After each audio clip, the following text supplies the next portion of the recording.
कांग्रेस और समाजवादी पार्टी के नेता जो मंच पर हैं, सभी इंडिया गठबंधन के सहयोगी सभी नेतागण और इस चुनावी जनसभा में आए हुए हमारे सभी आदरणीय किसान भाई, आदरणीय बुजुर्ग, माताएं, बहनें और बड़ी संख्या में हमारे नौजवान साथी पत्रकार बंधु हो, मैं सबसे पहले वाराणसी के लोकसभा के यहां पर उपस्थित आप सबका बहुत बहुत धन्यवाद और आभार प्रकट करना चाहता हूं। मैं देख रहा हूं जहां पंडाल हमारा पूरा भरा दिखाई दे रहा है, वहीं बाईं तरफ मंदिर से लेकर के सड़कों तक पे लोग हैं। बड़ी संख्या में साथी हैं जो मंच के पीछे हैं, दाईं तरफ हैं। और ये जो उत्साह है और जो जोश दिखाई दे रहा है, ये जोश और उत्साह इस बार परिवर्तन के लिए मतदान करने जा रहा है। और मुझे पूरा भरोसा है कि यहां के लोग इस बार इंडिया गठबंधन के प्रत्याशी कांग्रेस पार्टी के प्रदेश के अध्यक्ष अजय राय जी को अपना एक एक वोट दे करके न केवल जिताने का काम करेंगे, बल्कि रिकॉर्ड मतों से उन्हें जिताने का काम करेंगे। मैं जब भी आपके शहर में आता हूं तो मैं सोचता हूं कि मैं काशी में आया हूं कि क्यूटो में आया हूं। अभी तक जब भी हमारे पत्रकार साथी मुझसे सवाल पूछते थे तो मैं एक बात कहता था उनसे कि पूरे उत्तर प्रदेश में एक सीट के अलावा सभी सीटें गठबंधन जीतने जा रहा है। लेकिन अब जब चुनाव 7वें चरण में पहुंच गया है और जो पहले चरण से मैं जनता के अंदर गुस्सा देख रहा हूं, ये गुस्सा जो है 7वें चरण में भारतीय जनता पार्टी के खिलाफ 7वें आसमान पर होगा। जो बात मैं कहता था कि एक सीट पर लड़ाई में हैं हम लोग, बाकी सब सीटें जीत रहे हैं, लेकिन आज मैं कह सकता हूं कि इस बार का चुनाव ऐसा चुनाव उत्तर प्रदेश का देखने को मिल रहा है कि बीजेपी के लोग जहां क्यूटो को अपनी सीट मान रहे थे, ये भी सीट वो हारने जा रहे हैं। और इसलिए हारने जा रहे हैं क्या एक और एक जुड़ गए हैं, अब 11 हो गए हैं। और दूसरी तरफ एक और एक टकरा रहे हैं। हम लोग डबल ताकत हो गए हैं, वो लोग डबल जीरो हो गए हैं। जो डबल इंजन की सरकार वाले कहते थे डबल इंजन की सरकार है, लेकिन डबल इंजन की सरकार दिल्ली और लखनऊ वालों ने यहां के लोगों के साथ धोखा करने का काम किया है। यहां डबल इंजन का इस बार धुआं निकलता हुआ नजर आ रहा है, और अगर धुआं थोड़ा बहुत बचा भी होगा तो ये क्यूटो के लोग मिलकर के दोनों इंजनों का धुआं निकाल देंगे।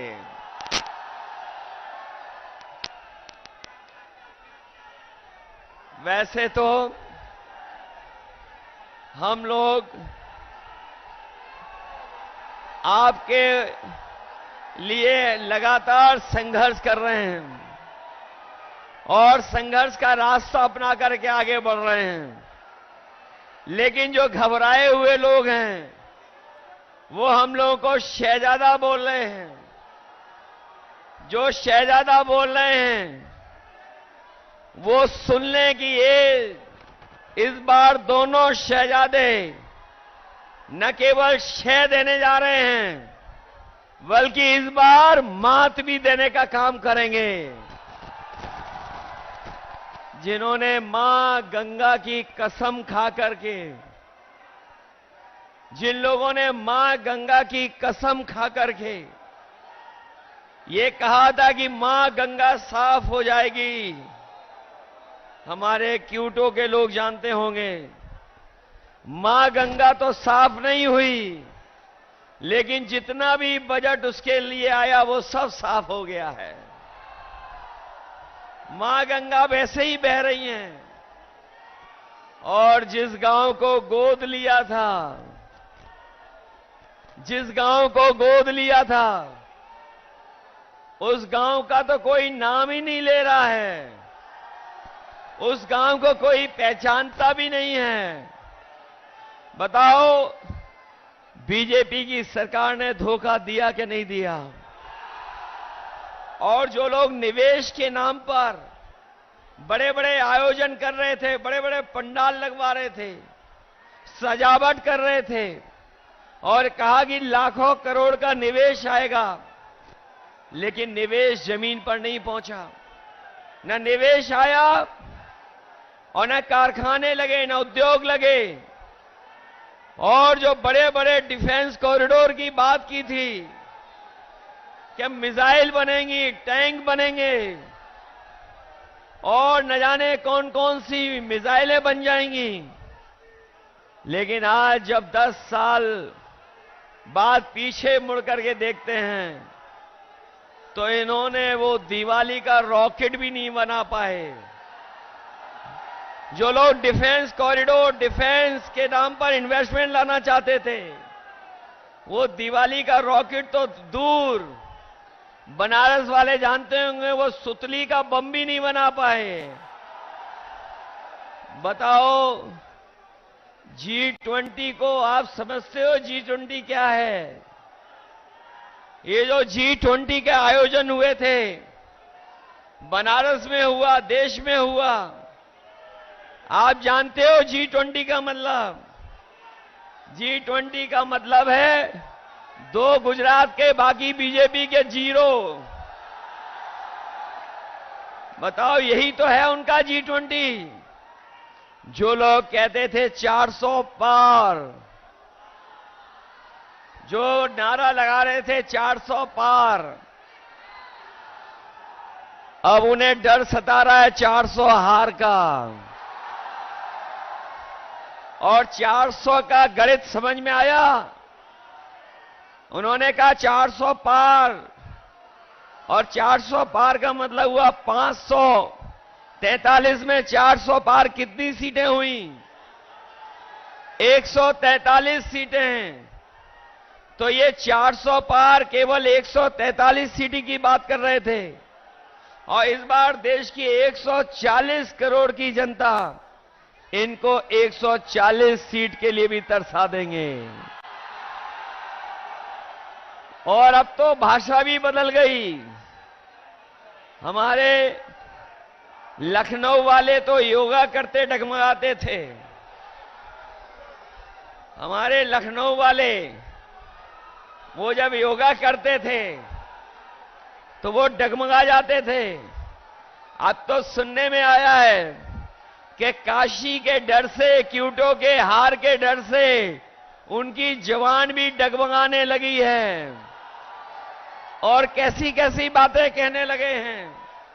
ये देश की जनता उनकी नकारात्मक राजनीति को सुनना नहीं चाहती है, उनकी पुरानी कहानियों को सुनना नहीं चाहती है, उनके घिसे पिटे डायलॉगों को सुनना नहीं चाहते, जिन्होंने बहुत कुछ सुनाया और कहा कि अच्छे दिन आएंगे। बनारस वाले जानते होंगे कि उनके अच्छे दिन तो नहीं आए, लेकिन हम इंडिया गठबंधन के लोग आपको भरोसा दिला सकते हैं, जो अच्छे दिन की बात कर रहे थे, अच्छे दिन नहीं लाए।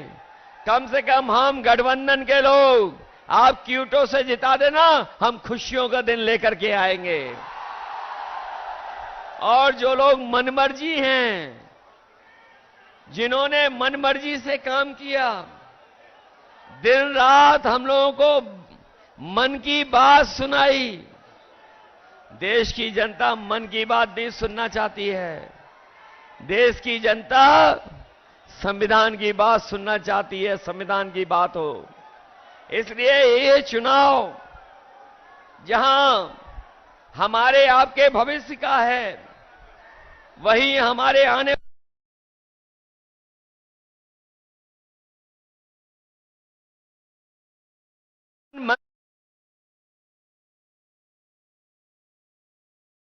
जो संविधान को बदलना चाहते हैं, और ये इंडिया गठबंधन के वो लोग हैं जो संविधान को बचाना चाहते हैं। तो इसलिए मैं आपसे कहना चाहता हूं, ये संविधान हमारे और आपके लिए सम्मान दिलाता है।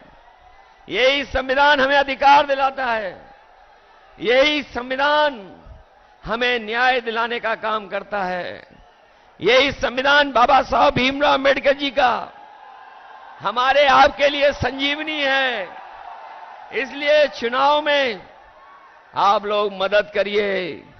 मैं तो यहां सुन करके आया हूं कि यहां पर किसानों के साथ बहुत भेदभाव हुआ है।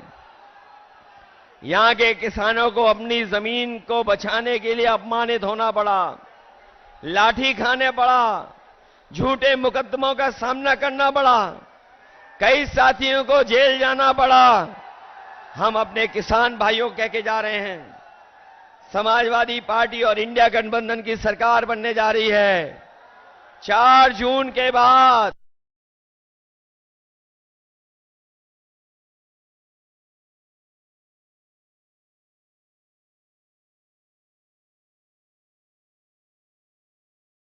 अपने किसानों को मुआवजा दिलाने का काम भी करेंगे।